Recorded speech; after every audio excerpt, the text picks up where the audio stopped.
And I'm recording. There's nothing but disaster coming this week. Let's see, Google Disaster, Google huh? Drive.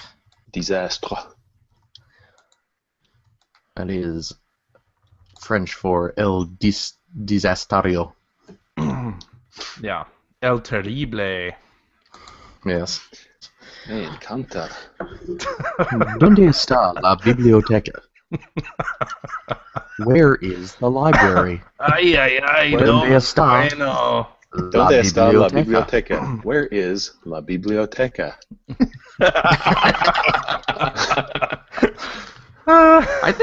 I think we should provide a Spanish lesson every episode. Yeah, that sounds Had great. we done that from the start, think about how much more Espanol our listeners would know right now. We'd be providing a service. They'd be able to ask Probably get some where sort of many government different things assistance. are. Yes. ¿Dónde está mi pantalones? Yeah. From bibliotecas to banjos. Yes.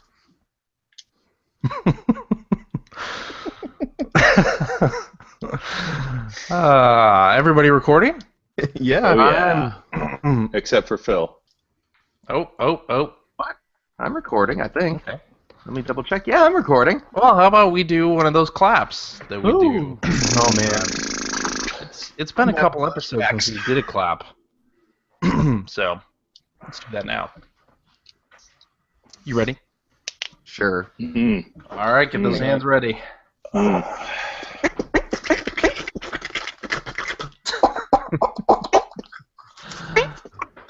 Wow.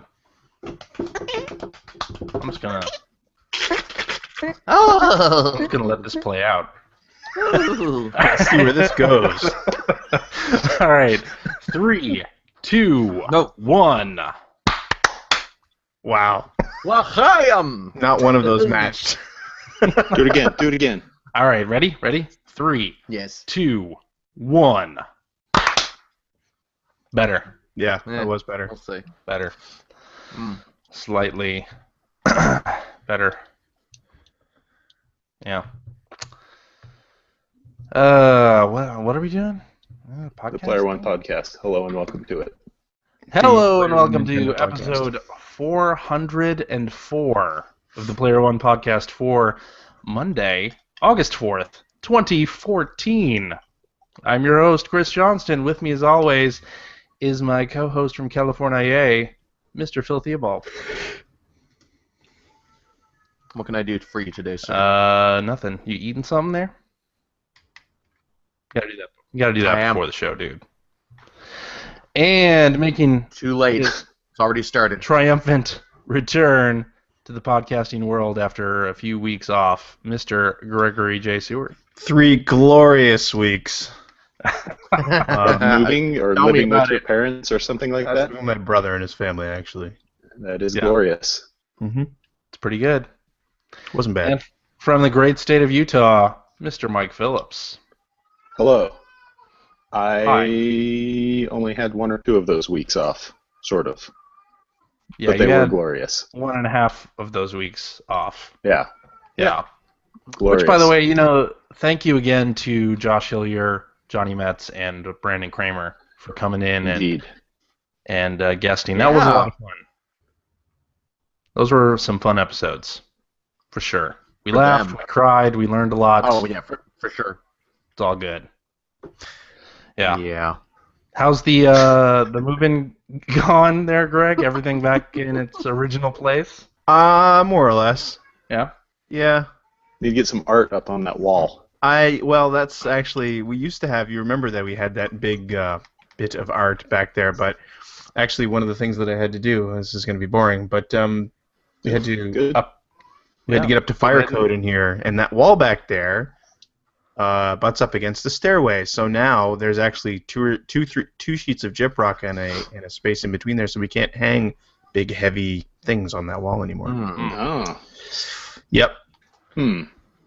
So if anybody wants that picture they saw behind my head, So now it's going to be a lot of unframed Motley Crue posters at this point. Yes. well, I've been saving them for something, and now I feel like Put up there with some Scotch tape. Check this out, honey. Kickstart my heart.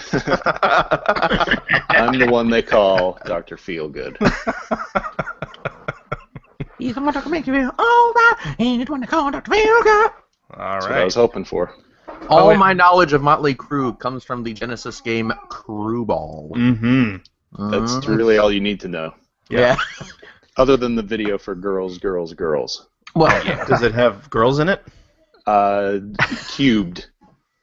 But it definitely has Tommy Lee's spinning drum kit, right? Because that... It depends on if that's a euphemism or not, because I've also seen that video.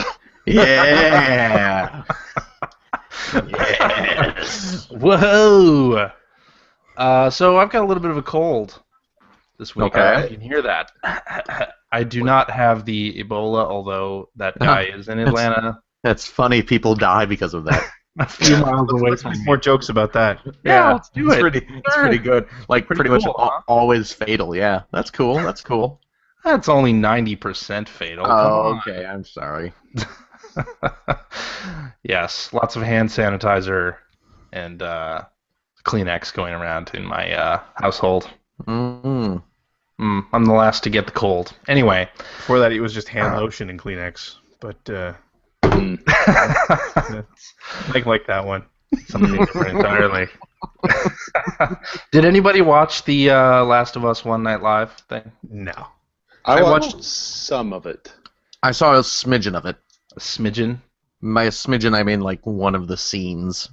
Yeah, so if people don't know, Sony held a special event last Monday for The Last of Us Remastered where they performed some of the scenes out of The Last of Us with the voice actors live, and they broadcast it on Twitch and YouTube, and you can still see that on their Twitch and YouTube accounts. I don't. Yes. I mean, that's unique, I guess. I don't really get that, but Yeah. yeah. I thought they were going to do, because various television shows have done this where they do like a live read, and they do selected scenes from the show, and that sounds like a lot of fun. With this, they just did cinematics, Yeah. and It's it felt a basically lot disjointed. I was A under the lot impression that disjointed. Greg Proops would be there and the audience would throw out props for them to do during the middle of the scenes. So how would you work this pool noodle into this scene? Never say no. Yeah, that's Yes, the ma'am. secret. That's just a good policy. Yes. Yeah, I watched a minute of it and thought to myself, wow, these sound exactly like the people in the game. Oh, wait. Yeah. Yeah. It is, except they look nothing like the people in the game. Right. It was a nice way for gamers to get the experience of going to see a play without having to expose themselves to culture. That's true. So- Yeah, Or the that's a good outside point. Yeah. They could know. they could tell their spouse that they were going to see Neil Simon's something. And Yeah. then they end up there. Neil Simon's The Last of Us. Yeah. Yeah. Exactly. different play entirely on that one. Yeah. Yeah. I think they were going to get Malkovich and Gary Sinise to perform Wow. two main roles. Which in one this was Ellie? but,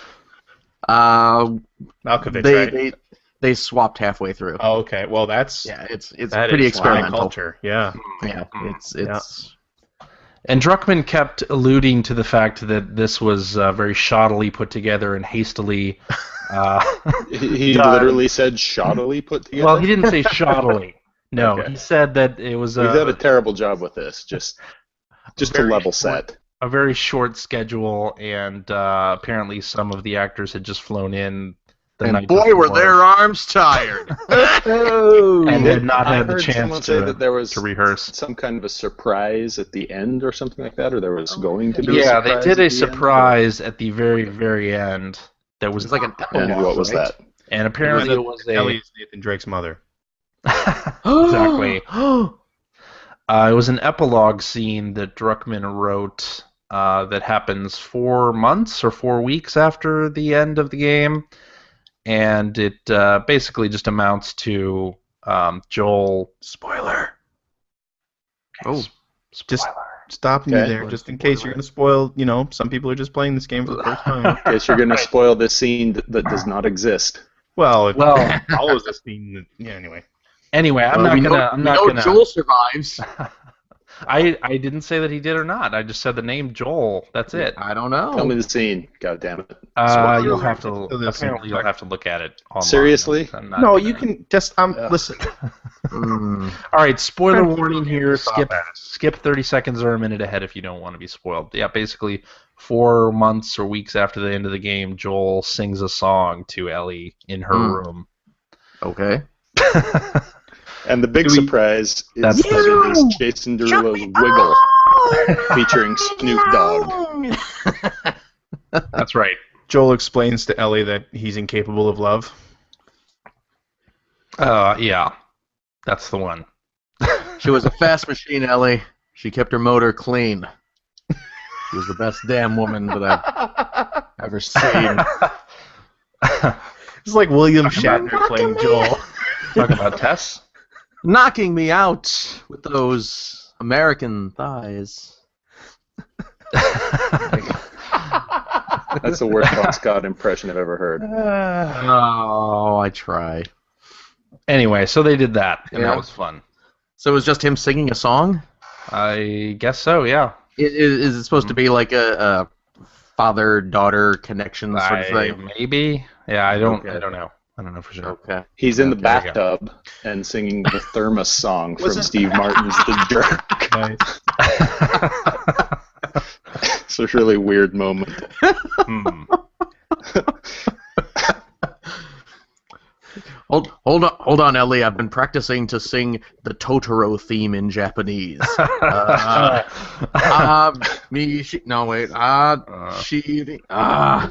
on. Let me look at my notes.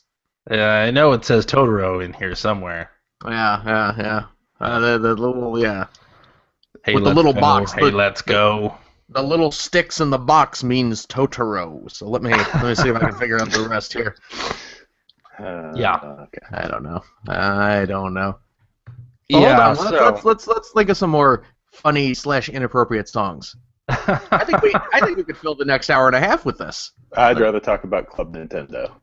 Oh man, let me tell you about my coins. Let me tell you about my coins. Hey, Greg, which game did you choose, or were you platinum? Oh, fuck. Then we're talking about Club Nintendo. I was Hey, you said suggested you said it. we should. Does your Coke can say friend on it? Yeah, it does. So share a Coke with a friend, and I have. I would love it if it said Friendo, like from No Country for Old Men. That would be the best.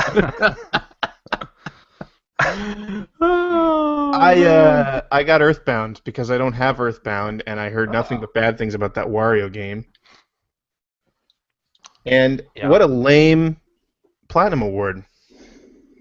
What? It's one of the. It's a great game. Yeah, okay, It is. You should play it sometime. I will.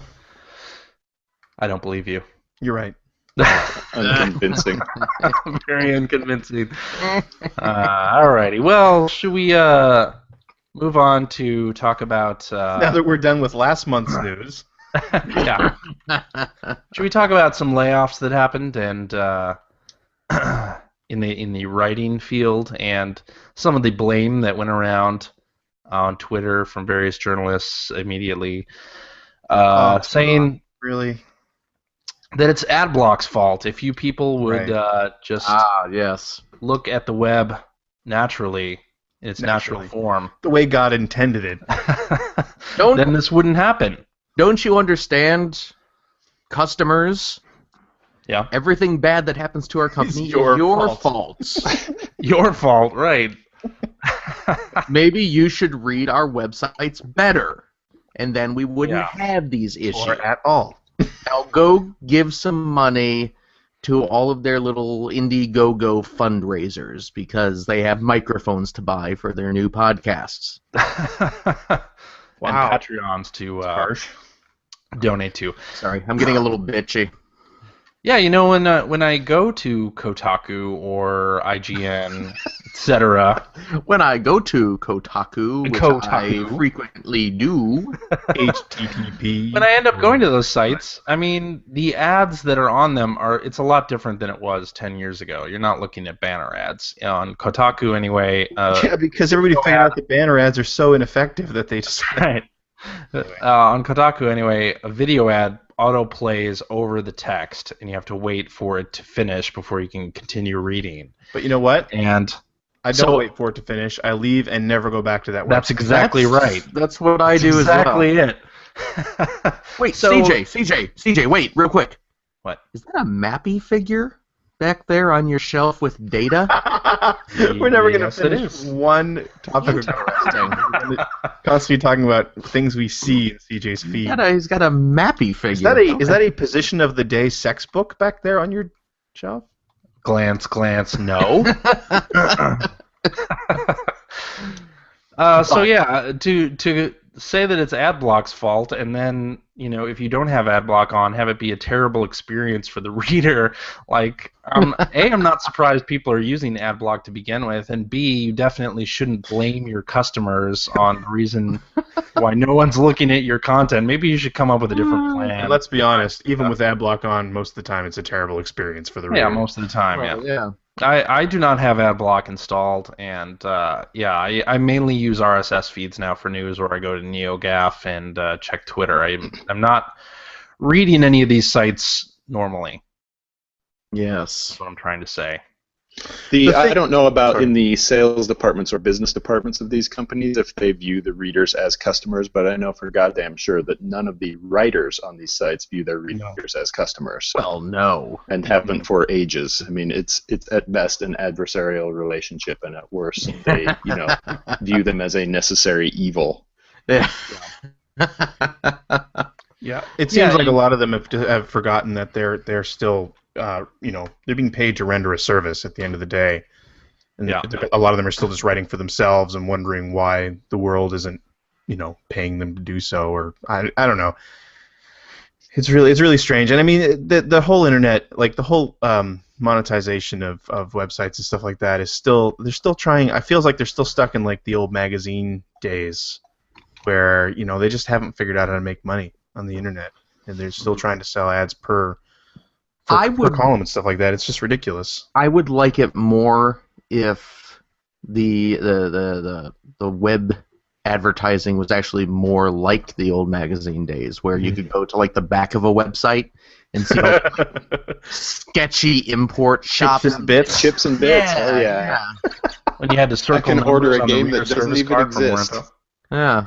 Yeah, but that's the thing. Like we have a thread about this going on our message boards, and the thing that kind of struck me is like they don't seem to understand why advertising. Well, no one seemed to understand why advertising wasn't working, and now we've gotten to this part where videos will start playing over the content you're trying to read now. Yeah, which is so frustrating.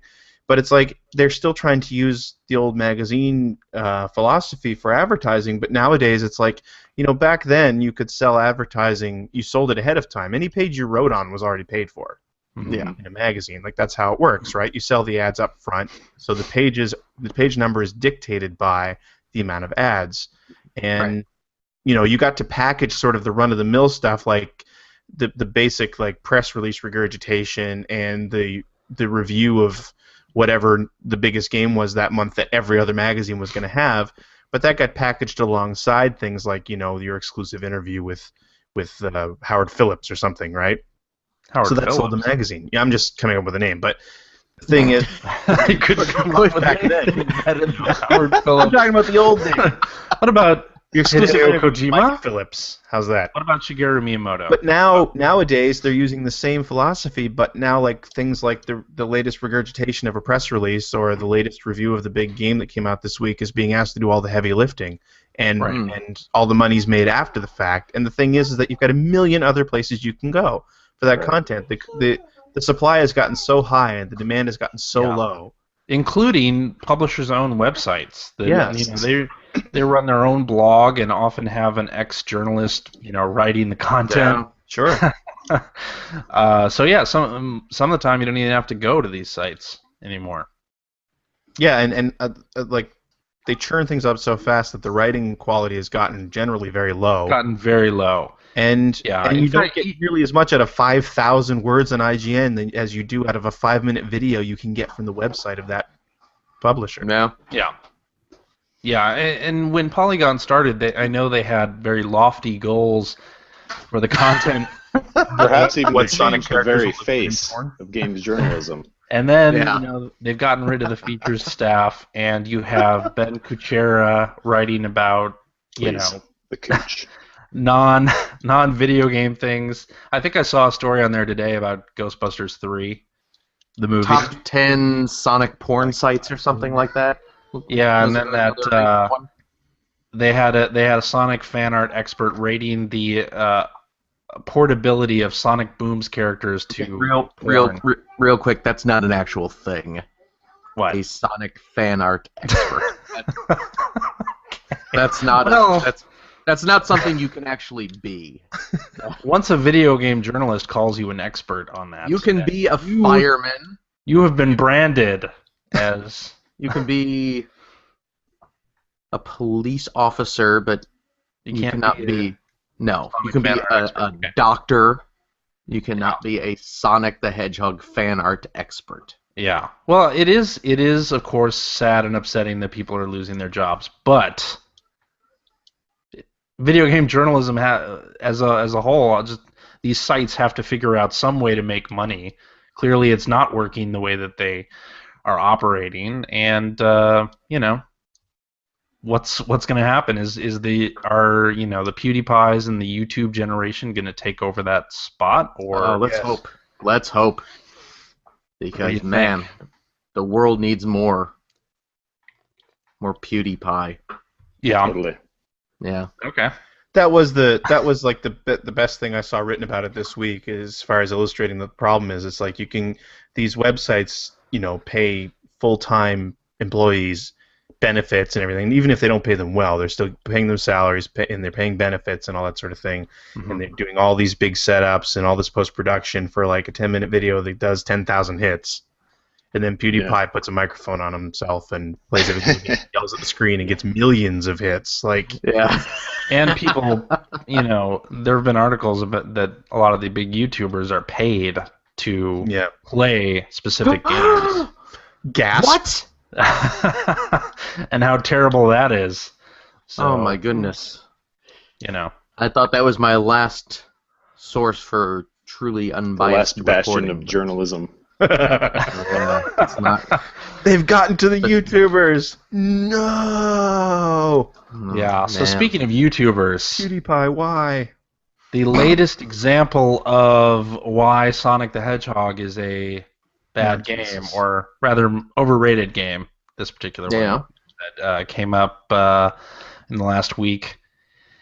And I thought it was interesting, just the trend of saying this game from that you may have loved in the past, this is now a bad game and should be looked upon as a bad game. The bigger question is, why is it always Sonic? It's always Sonic. Like, I don't understand. Because Sonic's not good now. I guess, yeah. Yeah, I think that's why. So it's like, was it ever good? We all agree it sucks now, no one right? ever asks the question. No one asks, was it ever good? It's always the statement, it wasn't ever good. Well, or it was overrated. They are experts. Yeah, you could tell just from the first 5 minutes of that video watching them play it. They're obviously experts. But this is, this is kind of a thing that happens a lot. I mean, I remember, what was it, like the mid-'60s, there was this big, hey, Casablanca was never good. How do you remember you the may mid-'60s? have loved that movie. Man, the drugs, and it was just, things were crazy back then. By the way, Casablanca is completely unwatchable. Yes? I don't know if you've ever tried to watch that movie, but holy Lord Jesus, is it bad. I love that movie. How dare you? I like that How movie. dare you? Oh. What about Citizen Kane now? There's a boring movie. Never good. The reviewers at the time got it right. That thing was a piece of shit. Casablanca got it right just for Peter Lorre. So I'm actually waiting for the videos to pop up that say Super Mario Brothers was never a good game or Super Mario 3 was never good. Like, you know that's coming. Come on, most people know better than to cross Nintendo fans. yeah. Well, maybe so. Reek, hide me, Reek.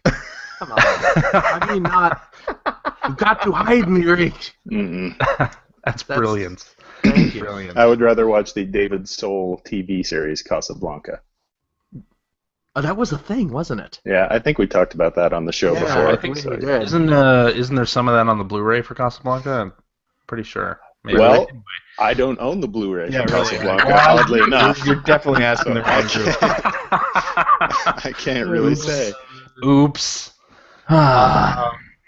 So yeah, this new video, kind of hilarious to watch. That they don't even know how to do the spin dash attack. They talk a lot about how the marketing of Sonic being so fast should mean that the game always runs at 60 miles an hour, but there are these spots where you have to stop and actually take your time. What is this?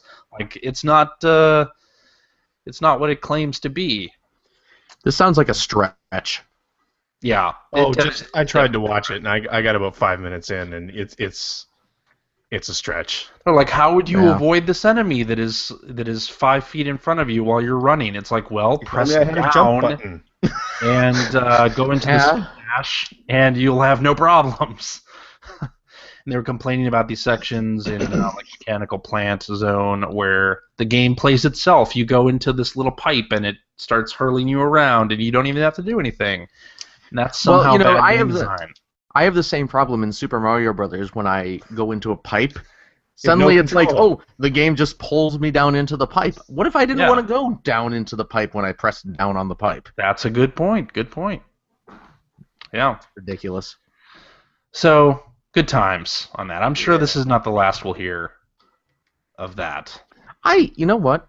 I'm going to come right out and say it. I like those early Sonic games.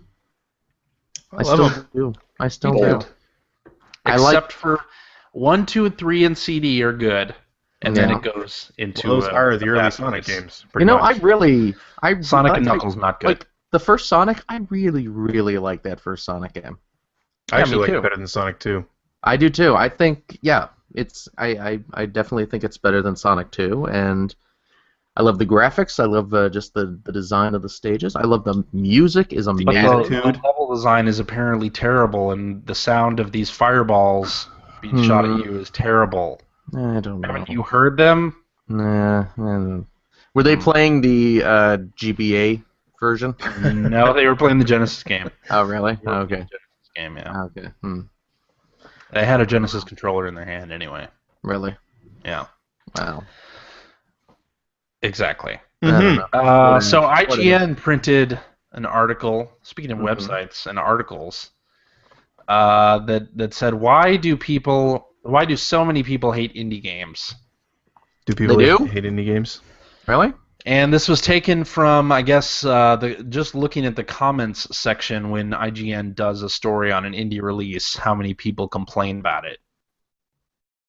Okay, so I guess the question should really be, why do IGN readers hate? Why do so many people who comment on things on the internet hate everything? Yeah, I think is maybe a better question. It's kind of Patrick Klepek's area, isn't it? It's like what he's been talking about for the last 2 years. I mean, Why do people IGN on the doesn't internet really hate everything. Internet commenters in general. Yeah. Yeah, I mean, I think you could take that, like, any subset of gamers may not like what another subset enjoys. Like, there are people who don't like MOBAs, there are people who like mobile games, and people who don't. People who, like various genres, and other people who don't. And the internet is one big mixture cesspool of all of those opinions. And people love to make negative comments on articles posted online. That's just a thing, right? Mm-hmm. What are we talking about? Why do so many people hate indie games? Do you hate indie games? Who hates indie games? People don't hate indie games. People who go to IGN apparently hate indie games. Well, a lot of people hate people who go to IGN. Yeah, well, that's the question. Do these people use Adblock by any chance? That's the larger question that I have. I'm guessing this is the same. I'm trying to use people. the associative power of arithmetic to determine if people who use Adblock hate indie games. I would say they do. Okay. All right, so Bizarre conversation. That's all we have. Did you hear about this thing that happened? I was so excited EA to come back, and now I'm really kind of regretting the whole thing. But EA announces the EA Access program. Yay! Yay! Yeah. For You know what the worst part of that is we all know to what we are referring. yeah. Well, Mike might not. Mike I does don't know it. what you're talking about. The three of us who actually said it know. And Yay! a portion of our listeners do. Yeah. Do you want to know, Mike, or would that just ruin the magic? only the portion of indie games. I'm sort of ambivalent, really. Okay. He kind of just wants us to get past it, I think. Yay! All right. Yes. EA Access on Xbox One. It is a subscription-based service that Electronic Arts is starting in beta. You pay either $5 a month or $30 a year for access to a vault of EA titles, which now, considering it's only on Xbox One, that encompasses like 8 different games. This sounds like a fantastic new way for me to give EA more money. It's not even that many titles, though, is it? Because they're withholding some. There's no they're Plants starting vs. off Zombies. 4 titles. Yeah. And supposedly they're going to add more over time. And you get 10% off DLC and digital purchases. And if you want to download, I guess, trials of some of their large releases, you can do so 5 days before release. So like Madden, NHL. So it's like that service they used to have for sports games. It is. Yeah. It's a lot like that. Yep. Yeah. So what do you guys think? I think that this is their way of testing the idea of games as a service, and they're going to be so afraid to do it properly that they'll come to the conclusion that games as a service will never work, and this will die out. I love the concept, but my approach to all of these things is the same, which is I assume that it will never get better than it currently is. Right. And so you assess the offer as it stands right now, and if it's worth it to you right now, then you put the money in, and if it's not worth it to you right now, it's dangerous to assume that it's going to be amazing down the line. Absolutely. Yeah. Yep. So as soon as they reach some sort of critical mass with their vault, where it's like, oh, okay, now it's worth $5 a month to me or $30 a year to have access to these, then cool. But as of right now, Precisely. no. That's what I mean. I feel like they're going to half-ass the idea and convince themselves that it won't work. Yeah. Right. It will never get better. Well, for me, I don't buy enough EA titles that it's even worth subscribing. Right. You know, like if Well, I I was think a their sports problem gamer, is that it'd be different. yeah. See, and there's their problem because for the sports gamer, I mean, depending on what goes into the vault, $30 a year would be great. But sports gamers are going to spend well in excess of $30 a year just buying individual titles. So That's true it doesn't too. make a lot of sense for them. The Ultimate Team people could prop this service up. Yeah. And it could be a big deal for the people who are really into Ultimate Just Team. to get the because discounts on the DLC. You get 10%. 10% discount on the Ultimate Team stuff would be huge for some of the people that, I mean, some people are so crazy about that service. They must spend so much money on it. Yeah. And there was a time in my life and in the lives of the people that I ran with online where getting a sports game early was a huge deal. Like I can remember there were threads on Operation Sports on their message boards of people who were, trying to find the latest NCAA football game, and someone would find it 4 or 5 days early, and then they would start spreading the word of who was selling it before release date, and people would be in a frenzy over it. But I think those days are kind of over. The other thing this does is it gets it gets users who are subscribed to this service to purchase digital versions of these games that they cannot resell later. True. So it gets you locked in. It's like, I'm going to pay EA $30 and Now, buy these you games. didn't describe it as the CJ folly, and I'm curious why not.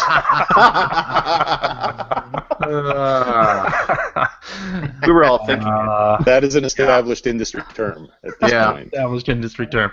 Well, if Ubisoft introduced something similar, I think I buy enough of their titles that I might actually benefit from this, since I'm an all digital person anyway. Good God. But it would be the same thing, though. It would depend on what's there. Yeah, it and depends on what's there at the point when you're considering committing your money. And I think right now it's not $30 a year worth to me. Also, I don't own the console that it's on, so that's a bit of a stumbling block for me currently. So what do you think of Sony's? What do you think of Sony's response to this? Because a spokesperson gave Game Informer a comment, and then all the other websites only copied that Game Informer story. I don't know if they actually contacted Sony themselves or what, but the basic statement is... Let me help you out with that. No, probably not. The spokesperson told Game Informer that they had evaluated the service and had concluded that it was not a good value to PlayStation customers. See, the only part I disagree with is that it's probably just not a good value to any customers. Right, because there are certainly customers that it would be a value to. My guess would be that equates to a behind-the-scenes pissing match when EA presented this to Sony and said, wait a second, we've got PlayStation Plus, we've got PlayStation Now, what about that? And EA said, we don't give a shit about those. And Sony said, okay, then we just won't have it on our platform. So no, and I'm guessing, does that mean no EA games on PlayStation Now? Probably. On PlayStation and Now, probably PlayStation not Plus. as many on PlayStation Plus. There have been some on PlayStation Plus, like Battlefield got on there, and there haven't been a ton of EA games on PlayStation Plus. Right. But I'll bet that there will be even fewer at this point. It's funny because as far as the console side goes, everybody should just be following Sony's lead on that digital distribution stuff, because of all of them, they're definitely doing the best job. Yeah. Yeah. Now, my worry with the EA Access program is, so if it's successful, I think you could count on other publishers like Activision, Ubisoft, Square Enix probably too, taking advantage of something similar. I think eventually that's going to happen no matter what. Maybe, but then also deciding, well, okay, for digital pre-orders, we're going to give the bonus stuff to people who are subscribing to our service only, and not just regular digital buyers. So that's where it gets cloudy for me, as someone who only buys digital. Like, I really don't want to subscribe to 3 different publisher services in order to get bonus content, or I guess I could just not get the bonus content. But that's just an extension of how it works now anyway, right? I mean, even if you're talking physical retail, that's exactly how it works now, to a point where if I just want to go buy a game day one because I want to go to the store and pick up the game, I always miss out on pre-order bonuses and things like that. I mean, yeah, you're right. Yeah. So it's not really all that different. The thing that bothers me about the whole digital side is that they're propping it up and trying to do these subscription services, when what I would really rather see is digital games be a little bit cheaper than retail games. That's what would drive me to digital. I think it would be interesting to see them do this to breathe life into previous platforms, because where this service could be valuable is on the PlayStation 3 or on the PC, where there is a huge back catalog of games that I actually would probably give them $5 a month just to have access to them. But on the Xbox One, they have 7 or 8 games to draw from, and so it's not particularly sexy now, and might not even be in a year. But on the PS3, I would probably give them $30 to access all of their games for a year.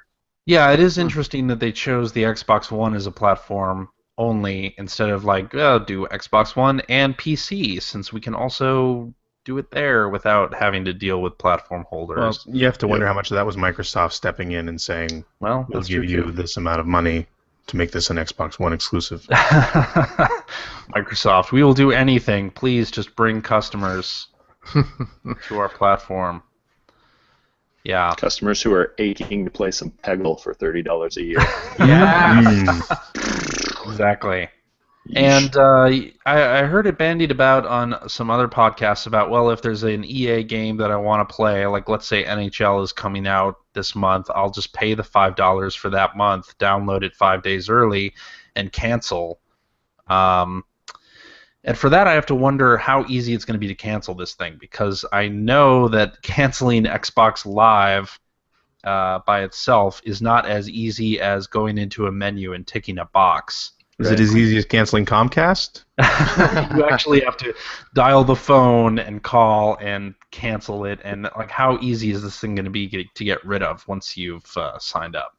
Yeah, I mean, that's probably less of a concern for sports games, because people who play NHL are going to play it for 6 months at least, not 1 month. But for a game that has like a campaign or a story or something like that, to be able to play it for a month for $5, that can't possibly be how they're going to structure that's not how they're working it, right? Because the $5 you get access to the Just vault, early access. but new games do not appear in the vault. Oh, right. You get the chance to download those 5 days. There's like a trial period, 5 days before release date, and then you have to buy it. So there is not a point where you can just play for a month for $5. Gotcha. So the same thing, though. No one's going to play a sports game for 5 days. Yeah. No. I mean, if anything, they're actually coming campaign out. of Battlefield for 5 days. Although They're coming out $5 ahead, really. Yeah. Is you download it 5 days early, buy the game digitally and get your 10% discount, and then cancel the service. So you still have the digital copy of the game. Yeah. You just paid $5 to get early access. And all you're really saving on the 10% discount is $5. So yeah, the EA's Comes out still, even. yeah, EA still comes out even. At least even, if not ahead. Yeah. Right, because they got you to buy the digital version that you can't resell. Yeah, I do see what $60. you're saying. I do see what you're saying, and chances are, if that becomes a problem, they'll just put terms. They'll make it that you have to get like 3 months at least. Right. That's all. We shall see. So PlayStation Now. Speaking of PlayStation when? services or PlayStation Services. has launched an open beta. I got into the closed beta like just before I went away for the month, and I tried it once. Yeah. It's like that's a hell of a thing, and never touched it. Why is Well, I that? guess Because they have- the selection is poor, or the service Selection's is poor, or the terrible. lag is... Yeah. Selection The is pretty poor. Pricing is terrible. At least it was. Does when it I have was- any Sony first-party games besides like some of the C-tier titles? I don't know. I just tried Jimmy Johnson's Anything with an Engine. So It's got like Oh, God. I think Jesus Christ. no, okay. But I was looking for something that was free. I wasn't paying There's any money. I don't think there's I feel anything like- free on there anymore. I feel like I paid about the right amount for Jimmy Johnson's Anything with an Engine. Ron Jeremy's Anything with an Anus is much, much better. That wasn't free though. It hasn't been free for a long time. It's back there on CJ's shelf. Came in this really like comically large VHS box as well. Behind the beaded curtain. There's a beaded curtain icon. Oh, it was actually like Daddy, what's that room back there? was those? Have you ever? Okay, so should we talk about Here comes CJ's childhood porn story. Here we go. video stores that used to have like the saloon doors that like Yeah, swung Absolutely. over, Yep. that to get to the adult section. All the finest establishments had those. Of course, and none of those doors had WD-40 on the hinges. They Oh, made Jesus. like the As loudest creaky as possible. I was in a pornography Someone has store. entered the yawning maw of the adult section. I was buying pornography. I don't know. I'm sure it's different in other parts of the country, but the comical thing about that in Utah is that those sections in the back were home of basically the cable versions of pornographic films. Like, there was no hardcore porn back there at all. the education of Emmanuel. But you still got the saloon doors.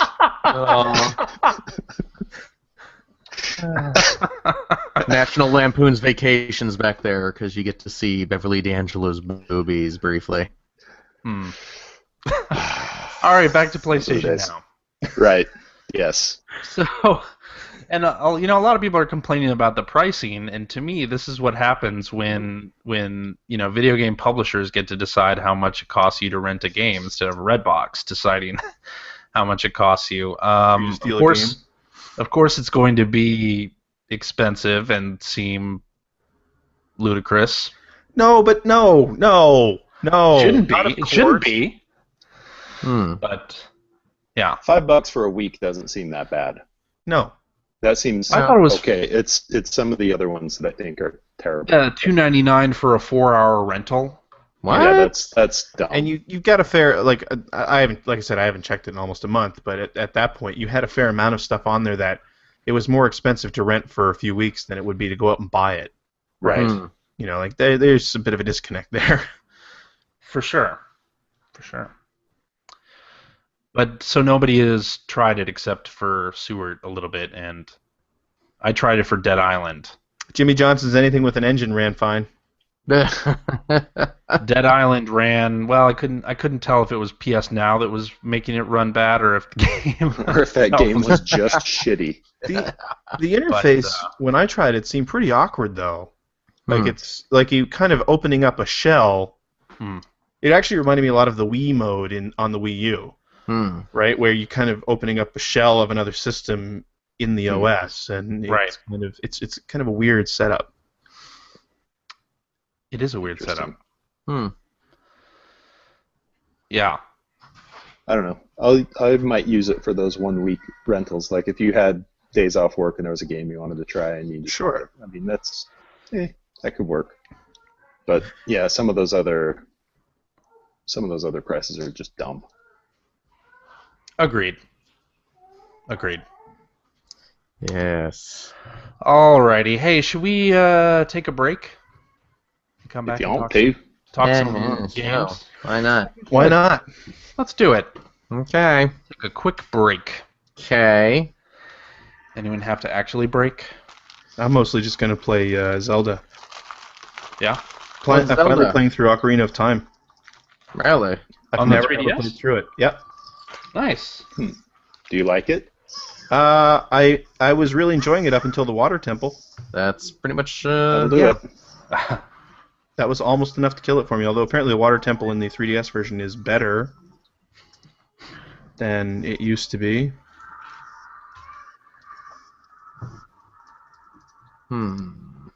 Yeah. I see. But I'm ready to go when you guys are. Yes. And we're back. Wait, I'm not ready. Oh. In case you forgot. Still have your shirt on, that's why. That was for the subscribers. Oh, appreciate. You figured out how to make money on the internet. Yeah. You can't Adblock those titties. So depressing. You would need a full screen takeover, the likes of which you've never seen in modern web advertising.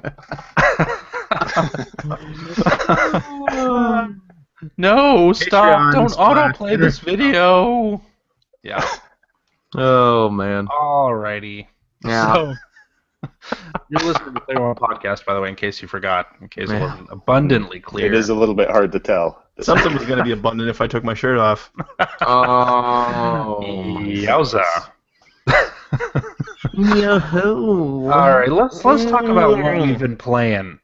Yeah. And Greg, since you have taken a few weeks off here, you've probably been playing a lot of games, a lot of video games. I'll tell you, I'm actually putting together a blog post for the website on this. SteamWorld Dig, was it ever good? Oh, don't do this. Let's not have this fight right now. No. I really not a finished fan. SteamWorld Dig. It's all right. I kind of had to You push finished through. it? Yeah, I finished it. Nice. What is it, like 6 hours, 5 hours long? Even that? Is it even that? Yeah, it's Probably somewhere about 5. thereabouts. Yeah. I don't know. I It's haven't all right. finished that piece of shit.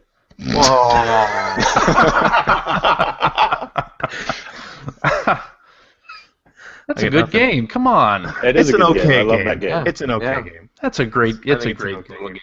game. The end part of the game was really good. It It started see strong and ended really strong. Kind of, I think it's best if you go into that game without being overhyped by people like myself or I was going to Phil. say, and how could I possibly have gone in overhyped?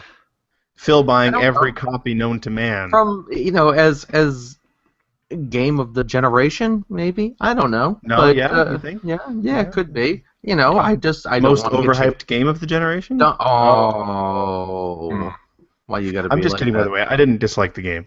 Game of the generation, of course, is dictated by how many platforms you purchased it on, which is why Burnout Paradise was game of last generation for CJ. See, I think I was just expecting way too much based on listening to you two fools. It's a good game, though. It's a very good game. If the message had been, it's a good game, though, I probably would have been less disappointed. Yeah? But the message was, oh my god, that game is so good. I spent $500 on it so far. Well, how many copies have you bought, Phil? 12, I think. Here's one. Yeah. No. I have the 3DS version. I got it on Steam. And Vita and PS3. Yeah, but that was a cross-buy. Oh, cross-buy, that's true. cross-buy. No, it was alright, though. I highly recommend it to anybody who can get it for like $5. Yeah. Man. And if you like platformers and Metroid-style Castlevania... Okay, there's where I take issue. How is Metroid style? See, this is why I was disappointed. You guys kept using the phrase Metroid style, and I want to know how that there's a disconnect there. I want to know. I'm going to do more hand gestures until you tell me what's going on. That makes it. I want to know. There's a disconnect there. What's going on? What is? I'm assuming that they mean just the ability upgrades, but it doesn't necessarily unlock different areas of the map. It just means you can dig deeper, basically. That's kind of what I was getting at. Get to areas of the map faster. Maybe it's just my Maybe it's my understanding of the term Metroid style. Maybe you are just a whiny little baby who needs his diaper changed. Half of that is true. Oh, wow. Anyway, yeah, it was alright. Yeah. I kept playing it because I had nothing else to play while I was moved out. So. Well, there you go. Well, you just said you were playing Ocarina of Time, right? Started playing that after SteamWorld Dig. Oh, but you said you had nothing else to play, but clearly you did. Clearly you lied to me just now, and our listeners.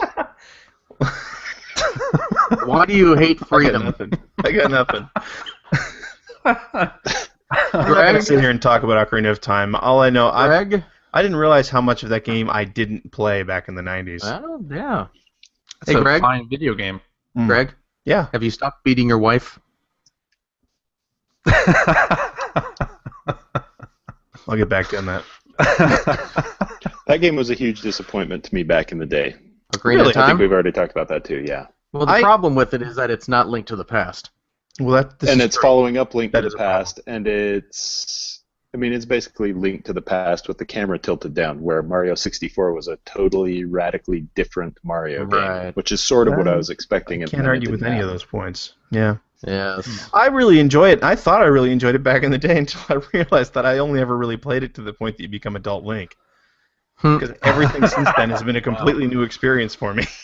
Funny. Wow. So it's like, wow, this is a cool weapon. I don't remember this at all because I never played it that far before. So, yeah, but I just finished the Water Temple and it didn't break me, so that's good. Although it came close. Yeah, so I'm going into the Shadow Temple now. So I think I will actually finish it this time around. Cool. In 3 dimensions, no less. That's a fantastic game. My goodness. I finished that the weekend it came out, because it came out right before Thanksgiving. Lord. I finished it Thanksgiving weekend, I think Sunday at like 3 or 4 a.m. is when I finished. Your parents must have been It was a slightly overcast day. It was about 64 degrees outside, a little humid, but not unseasonably so for Thanksgiving. After I finished it, I went upstairs and made a turkey sandwich out of the Thanksgiving leftovers. Anything associated with Thanksgiving leftover turkey sandwiches is going to be a good memory. So that's right. See? There you go. I go with Bubble and Squeak for the Thanksgiving leftovers. You ever made that? Bubble and Squeak. Yeah, Bubble and Squeak. You get some stuffing, some mashed potatoes, some turkey, kind of chop it all together, make patties out of it, use a little, maybe some Dijon mustard as a binder, and then you fry them up. Makes a now, does this have patty. anything to do with the Genesis game? No. It has to do with the sound that it makes when you cook it. Oh, okay. think it's a British thing. Really? But it is delicious. It sounds like a British thing. Yeah. Yeah. Just throw a bunch of shit together with mustard and fry it. That sounds all right. Well, I don't know that the Dijon is imperative, but it's what I use as a binder. All I know is I want to go have some bangers and mash for supper at this point. So. All right. That's also a videotape with Ron Jeremy that That's you may right. find. That's on the other shelf. You can't see that shelf. Yeah. What other games have I been playing? What does it say on the outline? Mungus. You finished Mungus. I finished Mungus. As did I. Yeah. I'm interested what you thought of that. It was an interesting ending, right? I mean, It you was would different. expect a big action sequence or something, and instead it is the end of a few good men. Oh, wait. Spoiler warning? I guess, yeah. I Spoiler? suppose. All right. Yeah, I'm not so going to spoil too much about it, it other than turns just into like the Ace nature of Attorney. the ending. At the end. Yeah, Which is, Yeah. I wasn't expecting it. I was not, and I thought it was ballsy, and I thought, wow, Telltale does not do Ace Attorney games as well as Capcom does. No. But it was still interesting.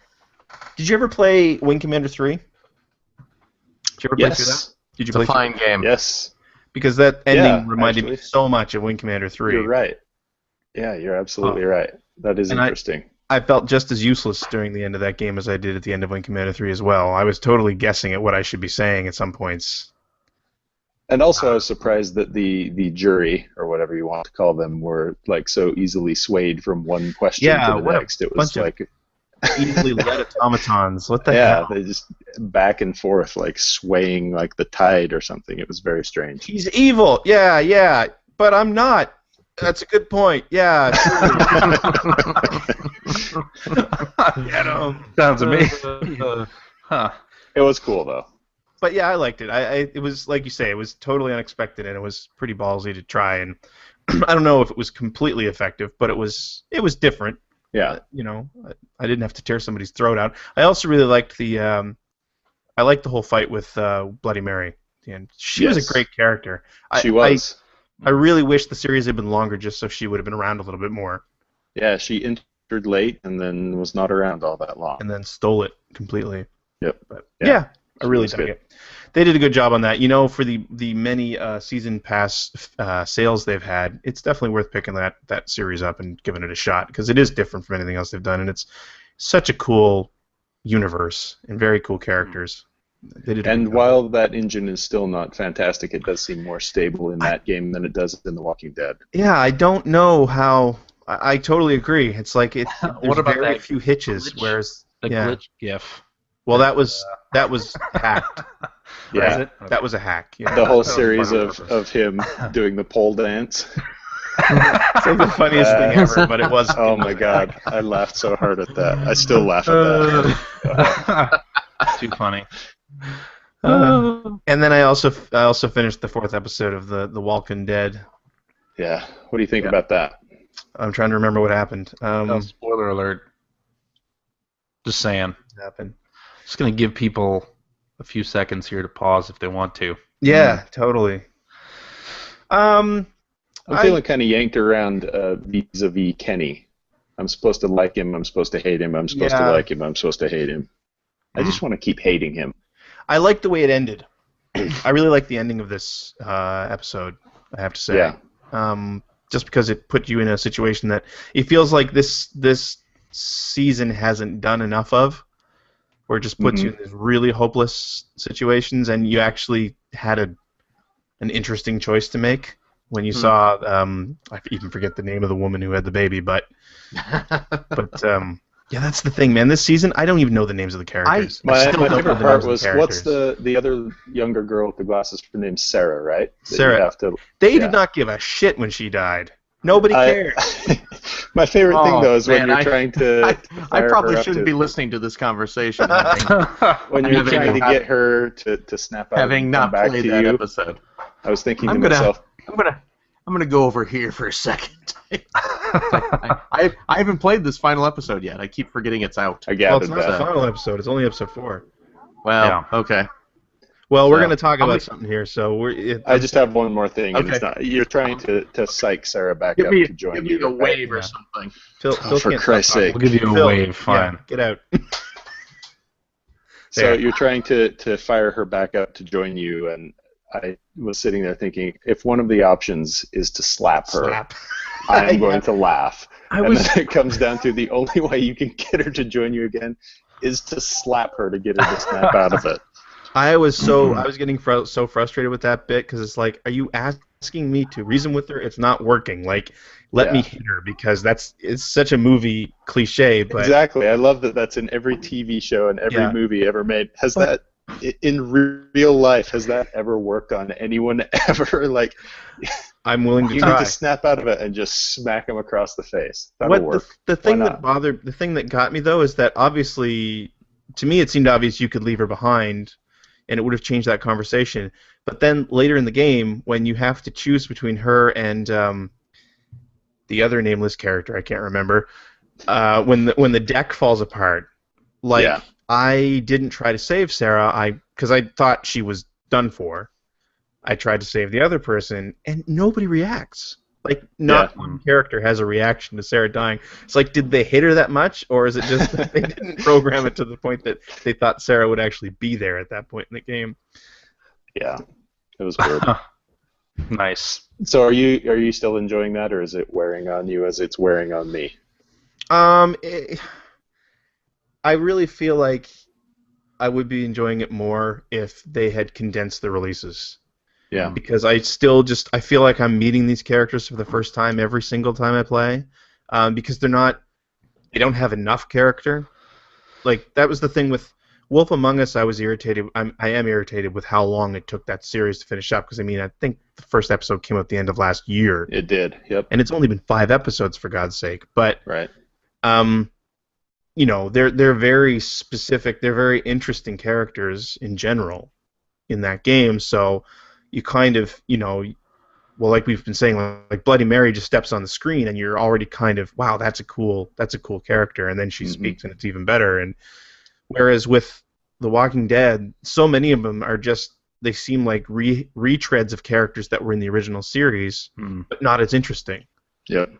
And and Kenny is just all over the place, which is too bad because he would have been like the anchor for the whole cast. Yeah, I can't decide what they want you to think about Kenny at all. Yeah. He's all over the place.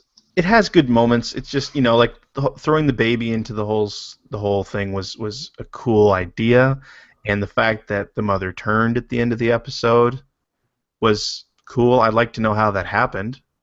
Yeah. I feel like I don't know enough of the Walking Dead lore to understand how that happened, but and I love that you had the options you had at the end of the game. I won't give that part away, but the options you had. And honestly, the only choice you had, like the only way you could do anything, all hell was going to break loose no matter what. So I did like that a lot. Yep. But I'm interested to see the next episode. But I'm, here we are, another 2 months probably before we get to play it. Yep. Probably. And that engine is still a huge piece of shit in that game. Yeah, at least they in the first need 3. They Who need else to dies? overhaul. If they do season 3, which they've already said they're going to do, I think. Right. Yes. Yep. They need to overhaul that engine. They need to condense the release schedule, and I'm still not buying until the 5th episode comes out. Yeah. I'm with you. We'll see. I won't. I'm done with Telltale on that. They need to prove that they can release things in a more timely manner and not screw over people who are early adopters. Yeah. Before I ever buy another season pass from them. I think What I'm else you got? I think that was it. Was that it? All right. Yeah. Yes. Excellent. Hey, Mike. Hmm. Why don't you tell us about what you've been playing? Well, I will only briefly say that I did make it to D-list celebrity, so I'm fairly Nice. excited about that. But the only other thing I've really been playing, and I don't know how much there is to say about it, is the remastered The Last of Us on PlayStation 4. Toulouse? Yes. Yes. How far are you in it? Not very. I just got to Ellie. Okay, Basically. I just got to the part where I've been told I have to smuggle something out of the city. I'm a little farther than both of you. Then. So It's interesting what the visual upgrade does to it. It basically kind of makes it look a little bit more stylized or something. Really? I think so, because everything is a lot more clear and crisp, but it's obviously using some previous gen assets, and so it makes it look more like an art style rather than them trying to do something that's necessarily realistic. I like the way it looks, but it's just a little bit different than maybe I thought it was going to. But it is nice having, nicer textures and nicer shadows and things like that. I like the nicer shadows, so I locked it at 30 frames per second, which is one of the options you have, which I think is kind of interesting. And that improves the shadows? Yes, there are some comparisons online. If you leave it so that the frame rate can fluctuate and be mostly 60 frames per second, the shadow quality and some of the textures in that are not as good as if you lock it at 30. Interesting. Cool feature to have in a console game. Totally. Yeah. Very strange. I like photo mode a lot, too. That's fun. It's fun to mess around with. Definitely. Although then you lose the option when it pops the L3 on the screen to make you look at things. Pressing L3 just opens photo mode. Right. I did start playing the multiplayer again as well with my pals online, and was unsurprised but disheartened to see that there are people that are already like level fucking 30 when you jump into a lobby to play. Oh my god. Like the first time I put it in, I'm level 0 and I'm in a lobby full of 24, 26, 28. Ugh. Terrible. Terrible, but that multiplayer is still awesome. Did you buy any of the DLC? Because, oh my god, is there a lot of DLC for that multiplayer? Yeah, what the hell is all that shit? I don't know. I just saw the US PlayStation blog update, and I was like, whoa, this just goes on and on and on. It's like a million different hats. Right. Yeah. Yeah, I don't know. I didn't buy any of it. Well, but I am enjoying playing through the game again. Yeah. Which I was not sure that I would, but I really like that game. I like the way it plays. I like everything about it. I did not realize until you mentioned it on Twitter there, Greg, about the commentary during cutscenes, that you can go back and watch those with commentary. That's actually the thing that's... Yeah, because, I've been pretty, I've said that I'm not interested in buying this remake. Although I will say I came pretty close, because when I learned about the commentary, that's the most interesting thing to me. Although it's a shame that it's not more like you would see in like Portal, where you had icons that you could actually get commentary of the actual game and the level and development of it. But then also that whole deal that I think GameStop has going, where you trade in the old version and you get the new one for like half price. Yep. Good job. But I still couldn't justify it. Eventually that game's gonna be like $10 new. Probably. I did the half price trading thing. I felt good about it. Totally. And you were going to play it for multiplayer anyway, so you had exactly. Yep. Which is something that you should do as well, you bastard. I won't. Okay. Good. That's talk. All right. That's all you've been playing, Mike? Yeah, pretty much. Other than Madden, still crazy, but damn, keeps on rolling. All right, Phil. Yeah. Tell us about your games. Well, one of my favorite games from last year was SteamWorld Dig. Discounting that because everything else obviously pales in comparison.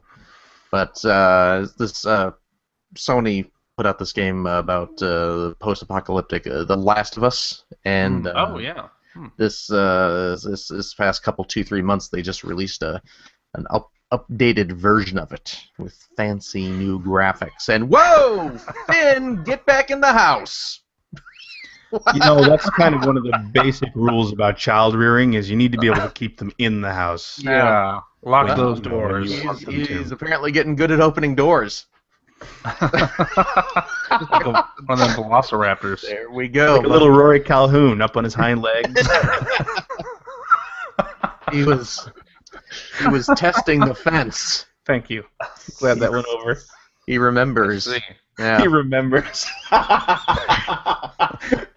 He never tries to open the same portion of wall twice. No. Yeah, I've been playing that. Oh, you know what else I've been playing? Something that we've not discussed yet is I picked up that Kirby, the new Kirby Triple Deluxe. Actually, I believe the full title, CJ. Yeah? You go ahead. You go ahead. What's the full title of that one? I don't know. What is it? Well, it's in the outline. Oh, you want me to read what you put in the outline? I do. Stupid joke. You want CJ to deliver your stupid joke? Acknowledge it. Cripple. Oh God! Wow. Oh. I did not write that. Yeah, that's that. I did not write that. Phil's going to distance himself from this now. Who wrote it? My material, folks. Holy shit! Triple Deluxe.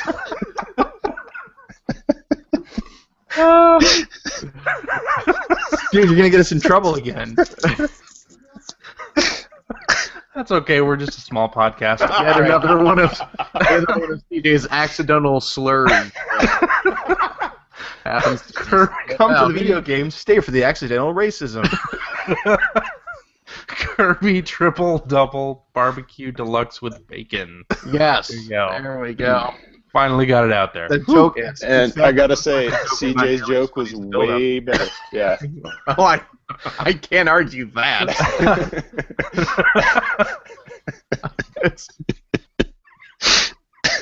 I got the new Kirby game. Triple Deluxe. Yeah, The that's title. that's Triple. Yeah. Kirby the Super Cripple, I believe. Wait, Nipple Deluxe. There you go. We're talking about the beaded curtain again. So how is that? That's about all I have to say about it. I think we've It's good. Perfectly. It's good. I have not gotten terribly far in it yet because it's a Kirby game, so it's notoriously difficult. Sure. So that's a joke. Sarcasm. No, but it's pretty good. I've been a little disappointed with some of the recent Kirby games. Yeah. I enjoy the Kirby games, but the Epic Yarn got really boring. Was pretty boring. Yeah. It was pretty, but it was boring. Yeah. And the Return to Dreamland on Wii didn't really do much for me, but this one I am getting into. The levels are a lot more interesting to explore, and you have a couple new powers that are really neat. There's a kind of super all-powerful inhalation item that you can get that just lets you start sucking up trees and the background and all sorts of things, and it's very. He's gone from suck to blow. Yes. They should. Right. That's the perfect subtitle for a Kirby game. Let's be honest. He's gone from suck to blow. Kirby gone from suck to blow. I do remember in the NES version, Kirby's Adventure, the instruction manual had a subhead that just said, "What's in Kirby's mouth?" Which It's America's favorite party game.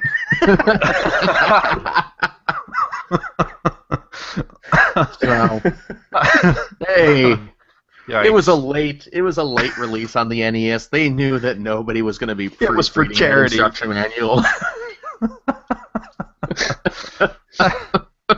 They're just testing to see if anybody is reading. Yeah, they knew no one was going to be.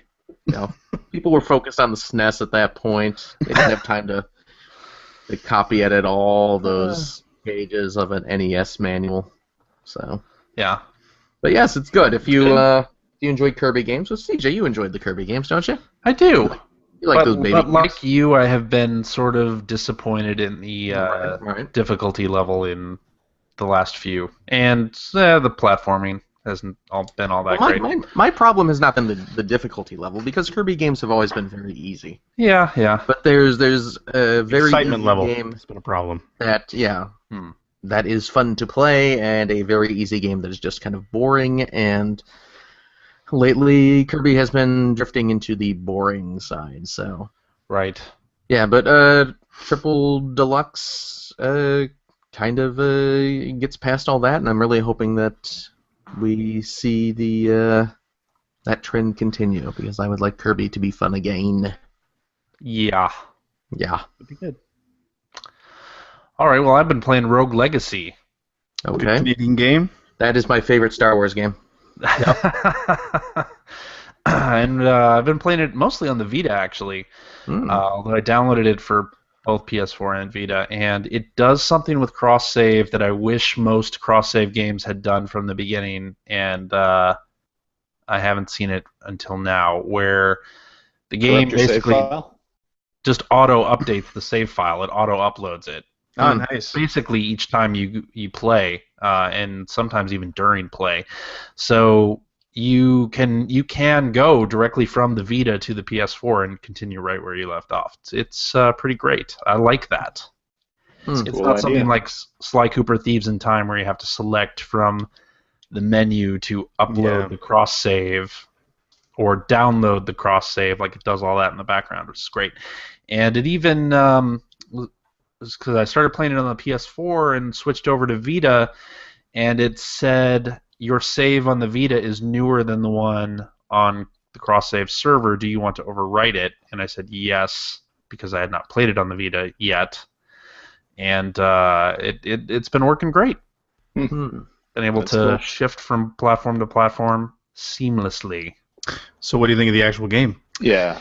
Oh, well, I haven't played any of that. Oh, okay, good. No, yeah, I have. I've dumped a couple of hours into it, and it's one of those games where it's a randomized level generator. So it generates the map completely differently each time. You get a different layout of the castle each time, and it's pretty friggin' difficult. Mm-hmm. At least at the beginning, where your character is very underpowered and the enemies kill you in only a few hits.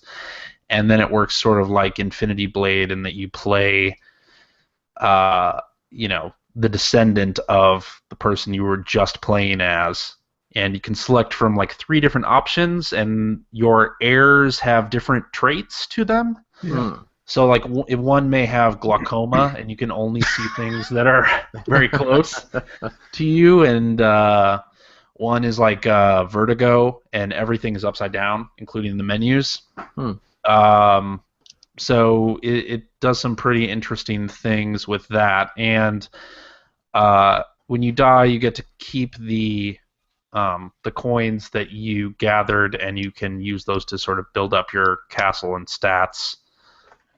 Before you go play again, so it's good. I like it more than Spelunky, where Spelunky I felt like it was a hard as hell platform game, but when I died, I didn't have anything to show for it.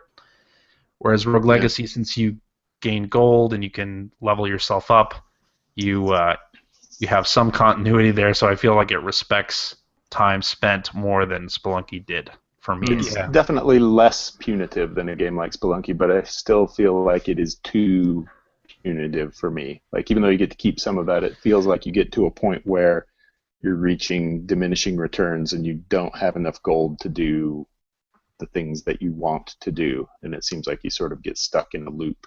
Like or at least I did when I was playing it on the PC. That's definitely true, and what I found when you get to that point, and I'm at that point now, is that I do more castle exploration than actually battling any of the enemies. So I'll go into a room, see what the enemy layout is, back out, go back in so that everything had reset, and I know where the enemies are coming from, and I can jump past them. So I do more castle exploration and finding treasure chests than anything now that I'm a little further into the game. So that has actually been really helping in progression. Maybe I'll try that. Yeah. It's good, though. I really like it. I'm having a lot of fun with it. It's a good Vita game. Really, really bright colors. Looks great. Yeah. Yeah, and Shovel Knight kind of have the same look, don't they? No. Am I wrong on that? All right, I'm wrong on that. You are wrong. This Rogue Legacy is more enhanced 16-bit look. Yeah. It's been a while. I played a little bit of it earlier this year on PC, but it's been a while since I've looked at it. Yeah. Yeah. It's good. Indeed. Mm-hmm. Do you want to do some tweets? Should we finish up with some tweets? Oh, you know what else I've been playing this week, real quick? Oh, what's that? And Stuart might like this. I've been playing a racing game. No, you haven't. I have. Does it involve Jimmy Johnson? No. No, I've been playing Putt Putt Joins the Race. Christ. Putt joins the Aryan race. One of the Humble Bundle, there was like a daily Humble Bundle deal for the Humongous games. Wow. On the Steam. So Backyard Sports? Were the Backyard Sports games in there? No, it was. That's too bad. It's all the. Well, I sprung for the complete collection, which was like $20, and that includes all the Putt-Putts, Freddy Fish, Spy, Fox, and Pajama Sam. But Finn and I have been playing Putt-Putt Joins the Race, and he is enjoying it quite a bit. Cool. So there you go. So you're gonna let him watch the NASCAR race today, is what you're saying? Well, he's insisting. Yeah, that's my boy. And I'm like, yeah. All We gotta right. do what we gotta do. You told him Unky Greg approves? Yep. And then he was like, then can we watch Robotech? And I was like, yes. Yeah! Yes. Man, that was so disappointing. Explain. I was watching Robotech yesterday, busted out my Robotech DVDs, and I thought maybe my son would get into it. Yeah, he wasn't interested. He told me he didn't like it. We haven't spoken since. You need to get over that whole trying to get your kids to like the I wasn't shit that trying you like to get him to like it. I was watching it for myself, and he sat and watched some of it with me, and he didn't like it. Fine, and I kept watching it. So Try Casablanca. my daughter actually really liked it, though.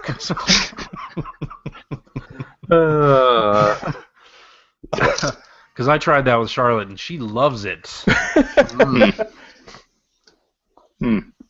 Anyway, believe There you that. go. I love Robotech. She's been watching Ponyo. Charlotte likes Ponyo a lot. Oh, yeah? Yeah. You know what we've been watching a lot of, and I hesitate to admit this. There's like a Barbie show on Netflix, like Barbie's Dream Match or something. It's CGI. It's really funny. It's really not a bad show. Really? Yeah. I sit there and watch it with my daughter and laugh my ass off at some of the lines. What? Really? Really? Yeah. Yeah. I'll have to look up the actual name of it. It's Street Mansion or something like that. But That's weird, dude. it is weird. But it's a father thing. You know. Sometimes you have to watch what your I daughter watch Barbie. I wants kill to watch. spiders. That's my job. I watched the Barney Christmas special for the 20th time. So, I mean, oh hell, I had Wreck-It Ralph committed to memory within the first week of owning the Blu-ray. I was down here playing games, and it was relatively late, and I heard uproarious laughter upstairs. So I went up to see why people were still awake, and my 15-year-old was watching Sharknado 2 and laughing her ass off. So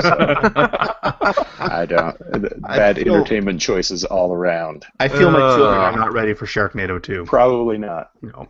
I mean, well, the work of Ian Ziering is a little extreme for most young minds. Yeah. And if they haven't seen the first one yet, they're That's going the to be other be night lost. what's going on. Yeah. So. Yeah. Exactly. So. Yeah. All right. Yep. Hacker alias JW Noise, I just want to say this. He had to microwave a couple of Pop-Tarts this week. Oh, boy. Therefore, bringing justification to my actions. Weird. Not at all. I don't even remember the last time I ate a Pop-Tart. Yeah. They're good. I hated those when I was a kid. Yeah. Really? Oh my god, they're so gross. That's weird. They're Yeah. gross, man. I'm not a fan of Pop-Tarts either. Well, did you eat them as a kid? They weren't invented yeah. when Mike was a kid. Oh, yeah. Yeah. They had to be cooked over an open flame. Yeah. Out on the trail. All right, Hacker Mike's alias. family's coming over the mountains. Hacker alias AGGRRGI. Aggergergi says, why does Mike hate Game of Thrones? I don't think I ever said I hate Game of Thrones. Yeah?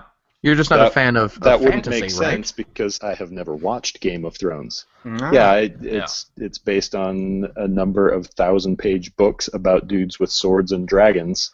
That sort of takes None it of the out of dudes my have consideration set. The dude. It's a woman who has the dragons here, not the dudes. Come on, man. Yeah, geez, you're embarrassing us, man. Yeah. People are going to stop listening. I don't like fantasy. I mean, I don't like that kind of I was fantasy. going to say, I know you're lying. too familiar with the squeaky door at the rental place to know you don't. Yep. Yeah, I don't know. I don't doubt that it's amazing. It's just not my genre. That's all. Yeah. All right, Hacker Alias, Drypon01 says, how do you feel about Nintendo trying to keep the GameCube controller relevant after over a decade? Are they trying to keep it relevant, No. or are they just? I mean, I think what they're doing is they're throwing Smash players a bone by giving you the official adapter. I mean, it's not like they're still selling the controller, right? Yes, they are actually. Are they? Can you go out and buy a GameCube controller You still? can, because I have had to do that Weird. in the last few months. They are bringing out a special Smash Brothers version of it this holiday along with that adapter. Oh, well then, yeah, okay.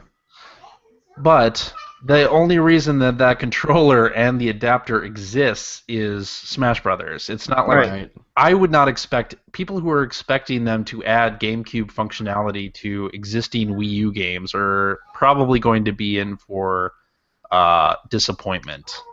Yes. I don't imagine them doing that at all. But maybe I'm wrong. I mean, I don't think they're trying to keep the GameCube controller alive with this. I think it's really only throwing a bone to Smash players who like that controller. Right. So It's a bit of bone throwing. That's all. A lot of bone throwing. A lot of thrown. triple deluxing of that. Boy. I think that's it. I think that's the show. Yeah? Is that it? Okay. Why not? Sure. You like it? It's Sure. It's definitely something. All right, and that is our show for this week. Thank you very much for listening. If you would like to comment on something you heard or send us a question, you can direct that to @P1Podcast on the Twitter, or you can go to our internet website at player1podcast.com. There you will find blog entries, email addresses, Generation 16 episodes, right, Mr. Hugh? Yeah, and I have Generation16.com has a new design. Please go check it out. While you're there, you can click the link to go to Patreon and give me money for Generation 16. Hey, not. Greg, I went to Facebook today and liked I did. Generation 16. Yes, thank you. I did also open up the Facebook page for Generation 16 today, Excellent. which you can get to through generation-16.com. There you go. The new episode is just about half edited, so hopefully in very a couple cool. weeks it'll be out.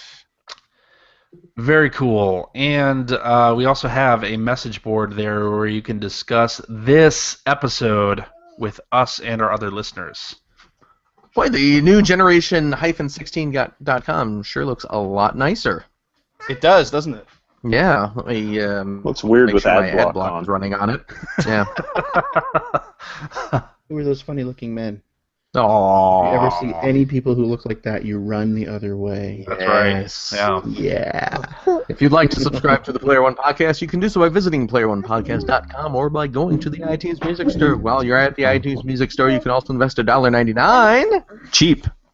to pick up a Player One Podcast iPhone application. It gives you one-touch communication with us via the voicemails, the emails, the Twitter. Oh, wait, not voicemails. Forget about the voicemail.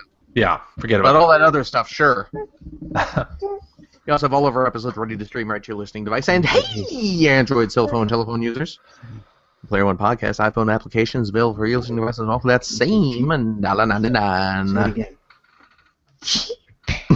Yeah! One step closer to replacing him. Yep. Soon there will be no Nice. need for me. It's a red light. That is a red light. Mm. This is just adorable. You can find it right there at the Amazon Android Marketplace. We're also on Stitcher. We are also on the Facebook, where you can like us as well as Generation 16. That's right. And you can, see, and you can watch us live most weeks on the YouTubes. Just go to youtube.com/P1Podcast to find out when we will be broadcasting our next live show. We also have a bunch of older episodes archived there for your You know. We I don't know if you saw the Game Boy turn 25. Oh yeah. We had an episode that was all about the Game Boy. We did. We talked some of that stuff. So go back and listen to that. Yes, If you want. Is that on the YouTube? Oh no. Did you That's like? not. Well, I thought maybe you I thought you were talking uploaded about it. PlayerOnePodcast.com.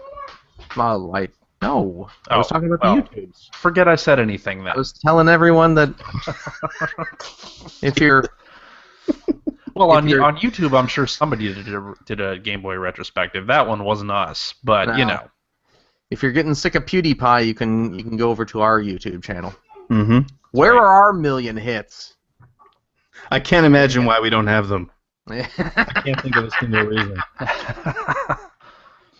And yeah, CJ. Yes. Thank you. Sure.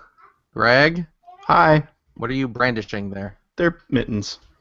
Oh, they're the Aw. My youngest has this weird thing about winter clothing in the summer.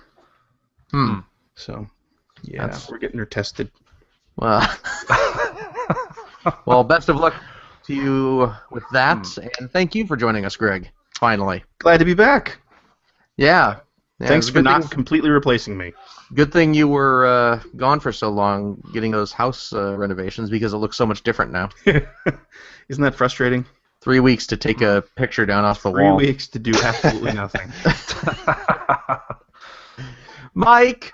Yes. Thank you very It much was my pleasure. for joining us. All right. Glad you enjoyed yourself. It was terrific. We'll see everyone next week. Sure. Good. Missed you guys. Goodbye. Really?